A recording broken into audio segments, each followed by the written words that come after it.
आज पूर्णिमा का हम सत्यनारायण भगवान की कथा बाँचने जा रहे हैं। सत्यनारायण भगवान की प्रथम अध्याय। एक समय प्राणियों के हित की चाहने वाला समस्त मुनियों ने परम नैमिष नैमिषारण्य क्षेत्र में मन को प्रसन्न करने वाली सभा के उसी समय अति तेजस्वी व्यास जी के शिष्य सूत जी शिष्य गणों के सहित हरिनाम स्मरण करते हुए आए। समस्त शास्त्रों को जानने वाले श्री सूत जी को आते देख महा तेजस्वी शौनकादिक देख मुनिगण खड़े हो गए।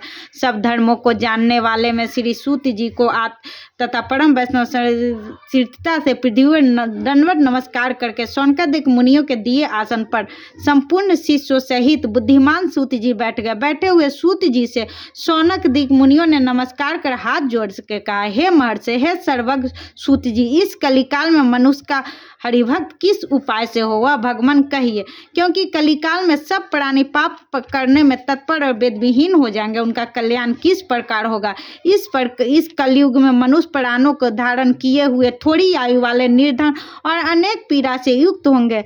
पुण्य अति परिश्रम से होता है। इससे कलयुग में कोई मनुष्य पुण्य न करेगा और पुण्य से नष्ट होने से सब पापों में प्रवृत्त हो जाएंगे।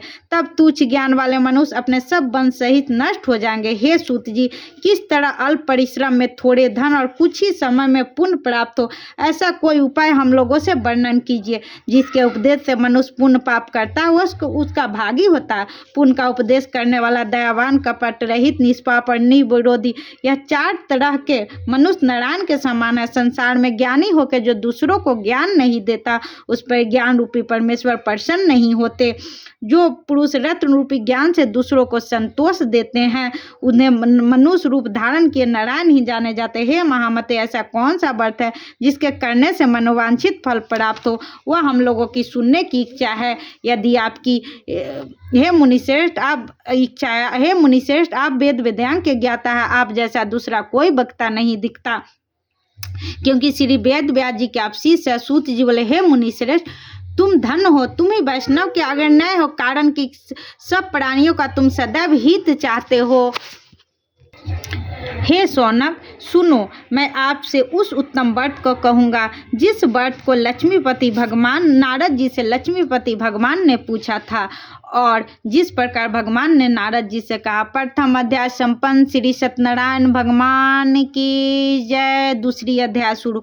एक समय नारद जी समस्त प्राणियों के हित की इच्छा से अनेक लोकों में घूमते हुए मृत्यु लोक में आए। यहाँ उन्होंने देखा कि सब प्राणी अनेक पीड़ाओं से युक्त और अनेक योनियों से उत्पन्न होकर पाप कर्म से दुख पा रहे हैं। यह देखकर विचार किया कि इन लोगों का दुख किस प्रकार दूर हो। ऐसा मन में विचार कर विष्णु लोक में गए, जिनके शुक्ल भान चार भुजा, जिन्होंने शंख चक्र को धारण किया और बनमाला से सुशोभित देवेश नारायण है, उनको देख के स्तुति करने लगे। नारद जी ने बोला, हे महाराजा, वचन और मन से न धारण करने के योग अत्यंत शक्तियुक्त और निर्गुणात्मक है। हे आप सब प्राणियों को उत्पन्न करता और भक्तों के दुख के नाशक है। स्तुति सुनकर विष्णु भगवान बोले, हे नारद, तुम किस काम से आए हो, तुम्हारे मन में क्या है, जो हमसे पूछोगे वह हम कहेंगे।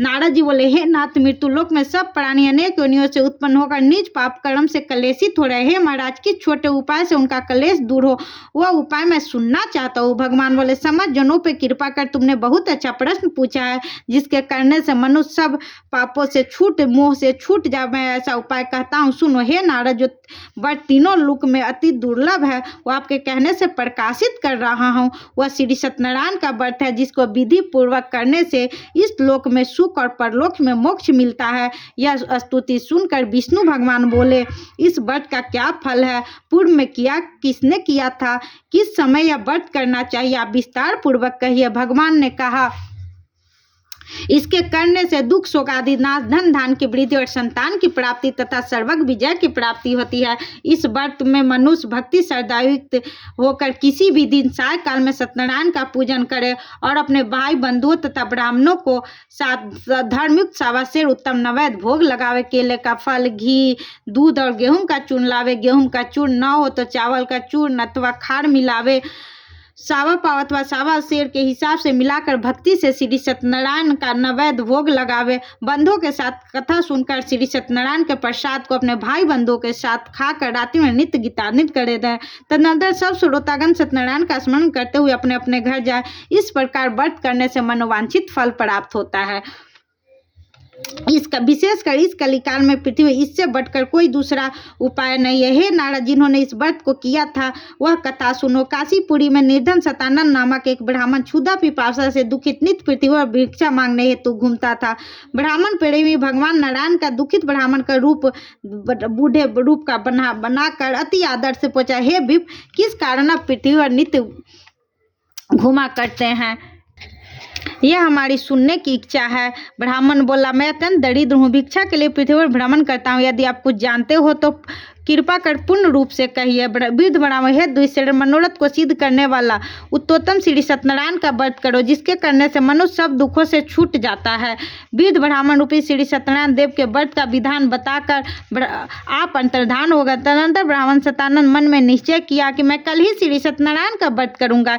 इसी चिंता में ब्राह्मण को रात भर नींद नहीं आई। सुबह उठकर उसने निश्चय किया कि मैं सत्यनारायण का व्रत अवश्य करूंगा। यह संकल्प कर भिक्षा मांगने को गया। उस दिन उसको सब दिनों से अधिक दर्द मिला। दर्द से उसने अपने भाइयों के साथ श्री सत्यनारायण का व्रत किया। इसके प्रभाव से सब दुखों से छूटकर सर्व संपत्ति से युक्त हो गया। व्रत के प्रभाव से सतानंद नगर भर में श्रेष्ठ माने जाने लगा। तभी से वह ब्राह्मण हर महीने पर व्रत करने लगा। भगवान ने कहा, सतानंद द्वारा किया हुआ श्री सत्यनारायण का पूजन है, जिसको जानकर जो मनुष्य व्रत करता है उसका सब पापों से छूट जाता है और मोक्ष को पा जाता है। जिस प्रकार पृथ्वी इस व्रत को मनुष्य करेंगे उसका दुख अवश्य नष्ट होगा। द्वितीय अध्याय संपन्न। श्री सत्यनारायण भगवान की जय। तृतीय अध्याय शुरू।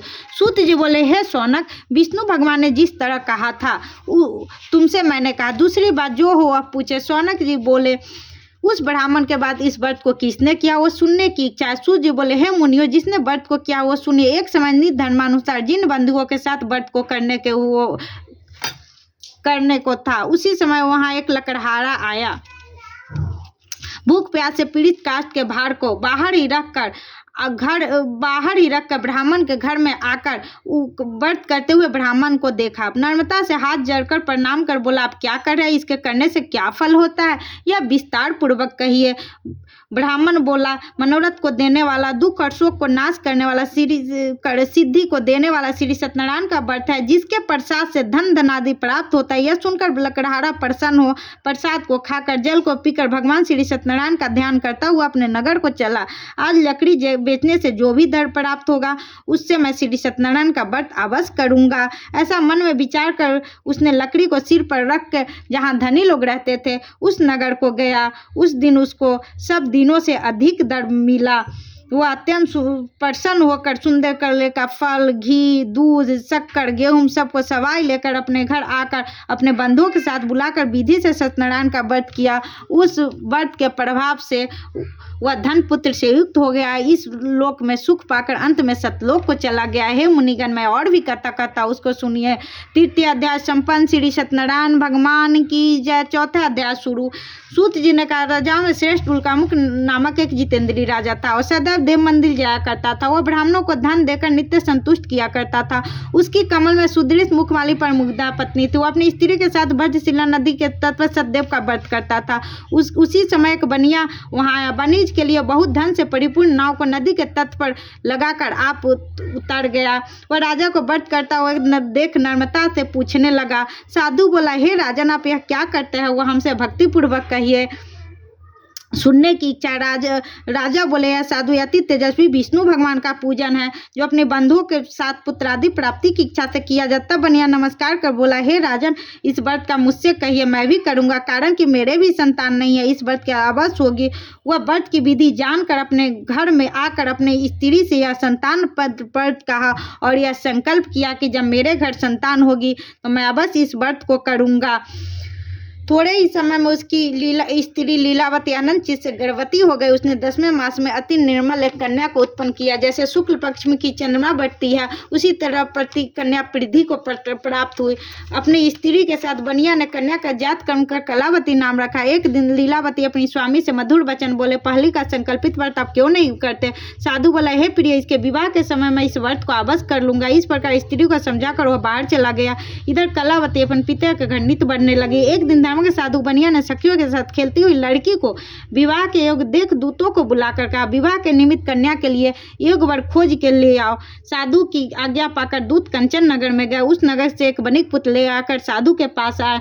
उसने सुंदर गुणित लड़के को देखा। जाति भाइयों के साथ प्रसन्नचित्त विधान पूर्वक अपनी कन्या का उस बनिक पुत्र के साथ विवाह कर दिया। अभागवश विवाह के समय भी साहूकार पूजा करना भूल गया। तब सत्यनारायण देव क्रोधित हो गए। कुछ दिन बाद नीच कर्म से अति चतुर साहूकार व्यापार की इच्छा से अपने दामाद को लेकर समुद्र के निकट रत्नसार नामक नगर में गया। व्यापार करने लगा। इसी समय सत्यनारायण स्वामी प्रतिज्ञा से भ्रष्ट देखकर उसको शाप दिया, तेरे ऊपर बड़ा भारी दुख पड़ेगा। उस दिन चोरों ने धन भी चुरा लिया। अपने पीछे देखते हुए साधु की दिशा में चले। दौड़ते हुए राजा के दूतों ने आता देखकर डर कर वहां ही धन रखकर आप छिप गए। राजा के दूतों ने साधु के निकट आकर राजा के धन के देखा तो साधु को बांध कर आनंदित हो राजा के निकट ले जाकर बोले, हे राजन, 2 चोर लाए हैं, उसको देखकर आज्ञा दीजिए। राजा ने साधु को देखकर विचार से आज्ञा दे दी। फिर तो दूतों ने उन्हें खूब बांधकर बंदी खाने में बंद कर दिया। 4वां अध्याय संपन्न। श्री सत्यनारायण भगवान की जय। 5वां अध्याय शुरू। सूत जी ने बोले, सत्यदेव की माया से चंद्रकेतु राजा ने उन दोनों बनियों के वचन को कुछ भी न सुना, उनका सब धन ले लिया। श्री सत्यनारायण के शाप से साधु और दामाद के घर पे स्त्रियां भी बड़ी दुखित हो गई। चोरों ने घर का धन भी चुरा लिया। आधी प्यादी से पीड़ित और भूखी प्यासी लीलावती अन्न के चिंता में घर घर घूमने लगी और कलावती कन्या भी नित्य घूमने लगी। एक दिन रात को भूख से दुखित कलावती एक ब्राह्मण के घर पे गई। वहां सत्यनारायण के व्रत करते हुए देख कथा को सुन निज मनोरथ को मांगी और प्रसाद खाकर अपने घर आई। तब लीलावती अपनी कन्या को धिक्कारने लगी, हे पुत्री, इतनी रात तक तुम कहाँ रही? तेरे मन में क्या है? तब माता से कन्या सत्य वचन बोली, हे माता, मनोरथ को परिपूर्ण करने वाला श्री सत्यनारायण के व्रत को मैं ब्राह्मण के घर में देखी हूँ। लीलावती कन्या कलावती का वचन सुनकर सत्यनारायण के व्रत करने के लिए उद्यत हुई। पतिव्रता साधु की स्त्री अपनी कन्या सहित साधु बंधु बांधवों के साथ सत्यनारायण का व्रत किया। उसने सत्यदेव से यह दिग्मंगल मांगा कि हे सत्यदेव, मेरे पति और दामाद अपने घर जल्दी आवे। मेरे पति और दामाद के अपराध को आप क्षमा करने हो गया, अतः क्षमा कीजिए। इसे सत्यनारायण स्वामी संतुष्ट हो गया और चंद्रकेतु राजा को स्वप्न दिखाया कि हे राजन, कल सवेरे ही दोनों सज्जन बनियों को छोड़ देना और उसका जो भी धन तूने लिया है वह दे देना, नहीं तो हमारे धन पुत्र सहित तेरा राज नष्ट कर देंगे। यह बात राजा से कहकर सत्यनारायण प्रभु अंतर्धान हो गए। तब प्रात काल राजा काल के समय राजा निज जनों के साथ सभा में उपस्थित हो मंदिर जनों से अपना स्वप्न सुनाकर कहा, बांधे हुए बनियों को सिर छोड़ दो, ऐसा आदेश दिया। यह सुनकर दूत लोग बनियों को बंदी खाने से छुड़ा कर लाए, राजा के निकट लाए। विनयुक्त तो वचन बोले, हे महाराज, हम इन दोनों बनियों को बंधन से छुड़ा के लाए, आपकी आज्ञा दीजिए। उन दोनों ने महाराज चंद्रकेतु को नमस्कार कर पूर्ण वृत्तांत का स्मरण करते हुए राजा चंद्रकेतु साधु तथा दामाद से कुछ नहीं कहा। बनिक पुत्र को देखकर राजा आदर से बोले, अभागवश तुमको बड़ा दुख मिला, तुम लोग भय न करना। इस प्रकार राजा से कहकर उन दोनों का हाथ पैर के हथकड़ी बेड़ी कटवा कर छोड़ करवाया। फिर वस्त्र और आभूषण आदि देकर बनिया को अत्यंत संतुष्ट किया। पहले जितना धन लिया था उसका दूना धन देकर कहा, अब अपने घर जा। दोनों बनियों ने राजा को नमस्कार कर कहा, अब आपकी कृपा से घर जाते हैं। 5वां अध्याय संपन्न। श्री सत्यनारायण भगवान की जय। 7वां अध्याय शुरू। सीत जी बोले, साधु भगवान की मंगलचार पूर्वक पूजा कर ब्राह्मणों को धन देकर निज नगर को चला। कुछ दूर जाने पर श्री सत्यनारायण देव ने बस की मन जानने के लिए पूछा, तुम्हारी नाव में क्या है? मंदोदर महाजन बनिया हंसकर बोला, दंडित क्यों पूछते हो? क्या धन लेने की इच्छा? मेरी नाव में लता पतरा दिखे। तम दंडित ऐसे वचन सुनकर बोले, तेरा वचन सत्य हो। ऐसा कहकर आप समुद्र के पास बैठ गए। दंडी के चले जाने पर नित्य क्रिया कर नाव को ऊपर उठा देख साधु को आश्चर्य हुआ। ज्यों ही उन्होंने नाव को लता दिख देखा, त्यों ही मूर्छा को प्राप्त हो भूमि पर गिर गया और सचेत होने पर अति चिंता करने लगा। साधु से दामाद बोला, व्यर्थ शोक क्यों करते हैं? वे ही दंडी महाराज ने ही शाप दिया है, वे सब कुछ कर सकते हैं, इसमें सच नहीं है, इसलिए उन्हीं के शरण में चले।